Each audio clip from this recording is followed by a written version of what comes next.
Bien, hoy cuando hablamos con Nicolás y también lo habíamos comentado con vos en el Zoom de la tarde respecto a cómo íbamos a organizar la radio de quisimos tocar este tema y lo explicamos a la audiencia, porque tiene una vigencia que quizás para muchos parezca un tema menor, pero tiene una importancia trascendental en planos internacionales. Pero para esto tenemos que entender algunos fenómenos que son muy particulares. Entonces, vamos por parte. Empecemos en primer lugar analizando que si Greta Thunberg ha apoyado a Biden, es más que entendible por cuanto siempre la izquierda ecologista fue definida en esencia como una sandía, entiéndase verdes por fuera y rojos por dentro. Incluso en la tradición política que ha tenido Estados Unidos, ya veníamos arrastrando estos intentos de llevar el plano ambientalista a la política de la Casa Blanca, no solamente con Al Gore, recuerden que ha sido el vicepresidente y uno de los principales activistas ambientalistas a nivel mundial, sino que su sucesor, Ralph Nader, tuvo una intención de aproximadamente el 5% de votos cuando compite contra George Bush y representando el Partido Verde. Y si nos remontamos en el tiempo en la tradición política que ha tenido Estados Unidos, recuerden el movimiento ambientalista donde más impacta, de hecho, es justamente en Norteamérica entre los 60 y los 70 con la aparición del libro de Paul Ehrlich, La bomba demográfica, que toma las tesis malthusianas. En este sentido, Greta Thunberg ha mostrado a su vez una enemistad marcada con Donald Trump y siempre bajo el típico discurso de toda una izquierda postmoderna, la idea del negacionista, el negacionista que puede ir desde quienes niegan el holocausto del nacionalsocialismo hasta quienes niegan los desaparecidos, quienes niegan, por ejemplo, en términos de vacunas o la, digamos, legitimidad de la Organización Mundial de la Salud, los, los negacionistas de la cuarentena y también acá aquellos que niegan el calentamiento global, que en este sentido no es que se niegue el calentamiento global. Para entender este fenómeno tenemos que recurrir ahora bien a justamente Sir Roger Scruton, que en paz descanse. Porque cuando explica la filosofía verde, en efecto la filosofía ambientalista en todo caso sería una filosofía más vinculada a lo que sería una suerte de conservadurismo político, porque en esencia la idea se trata en efecto de conservar un patrimonio propio de la humanidad, una herencia cultural propio de la cristiandad que intenta ponerle un límite moral a esta vorágine predatoria de ciertas sociedades. En este sentido estamos viendo que lo que ha hecho la izquierda es siempre tratar de llevar este discurso malthusiano bajo la idea de que hay un exceso de población, bajo una tesis ya un poco más, digamos, matizada en términos contemporáneos, sobre la idea de que el hombre se ha convertido en el cáncer del planeta, por lo tanto hay que reducir su población. Así se explica, por ejemplo, cómo ha sido que justamente la ONU, ya no solamente con el abastecimiento del feminismo, sino con el ecologismo, fundamentó la conferencia de Bucarest en 1974. Pero volviendo al tema particular de Greta Thunberg, yo no quería dejar pasar el siguiente detalle. Miren, en el ecologismo lo que subyace siempre en esta idea de que el hombre está de más, en efecto, es un pensamiento mesiánico que pareciera querer remitirse a esta idea del mito del buen salvaje de Rousseau, que todos saben que abasteció las ideas de la Revolución Francesa, y luego de la Revolución Francesa y las comunas de París aparece el comunismo de Marx. Pero más allá de esa cuestión propia de la filosofía política,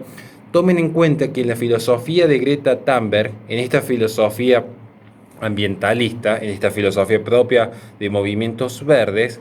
en esta alineación que tienen con esta izquierda política se olvidan un factor fundamental que es la hipocresía de su propio movimiento. ¿Pero por qué lo decimos? Ya no solamente por los intentos de control poblacional. Si uno se remite a los estudios de Heritage Foundation, va a notar que en los países de economías más libres, o entiéndase de economías más descentralizadas, es donde menor índice de contaminación hay. Muy por el contrario, los países de mayor intervención económica son los que más contaminan. Así de repente, una persona que suele escribir ideas de izquierda no puede dar a entender,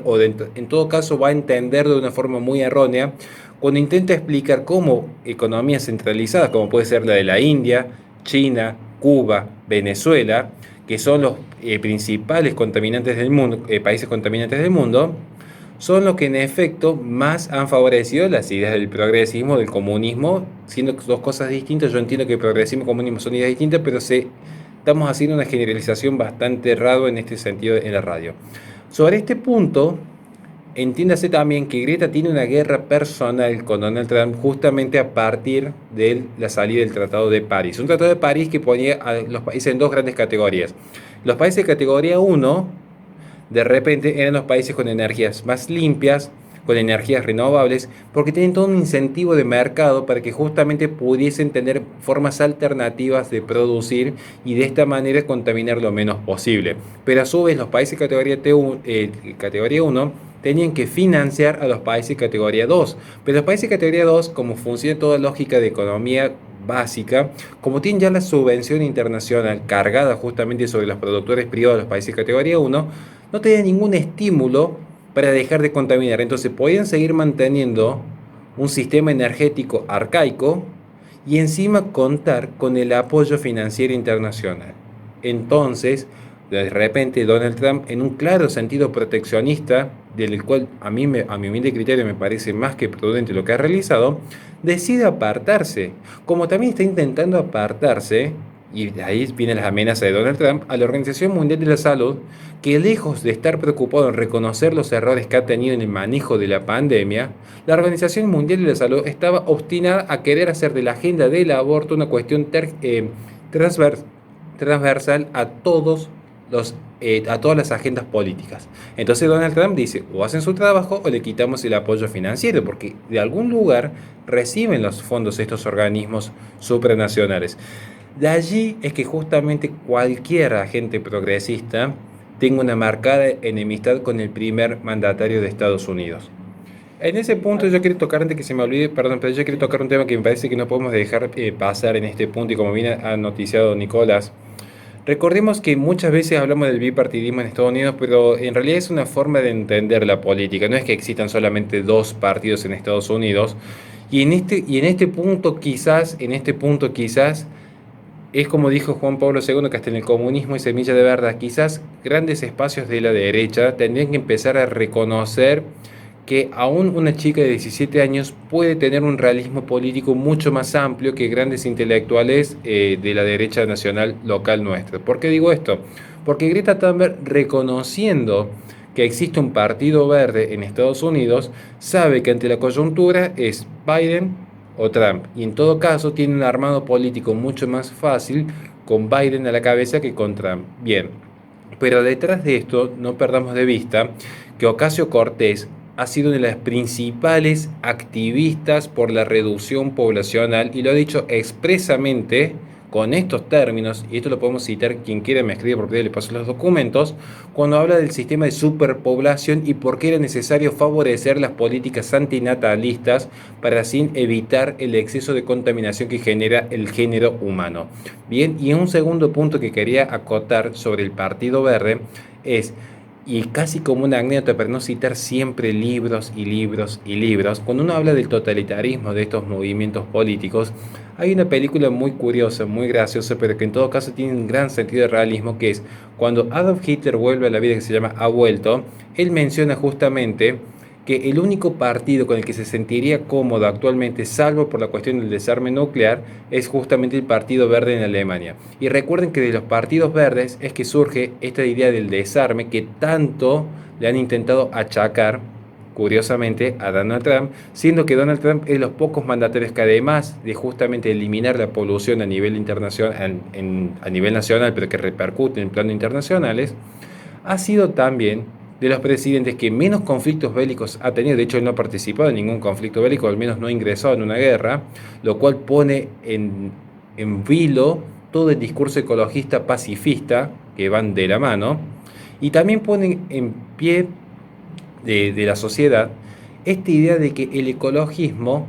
si bien puede ser una causa noble o puede parecer una causa noble, descartando que todos sus intelectuales son todos marxistas por definición, desde Marcuse en adelante, pasando por Heinrich o Petra Kelly, pone en manifiesto que si uno realmente quiere cuidar el planeta, lo cual es una preocupación genuina para muchos,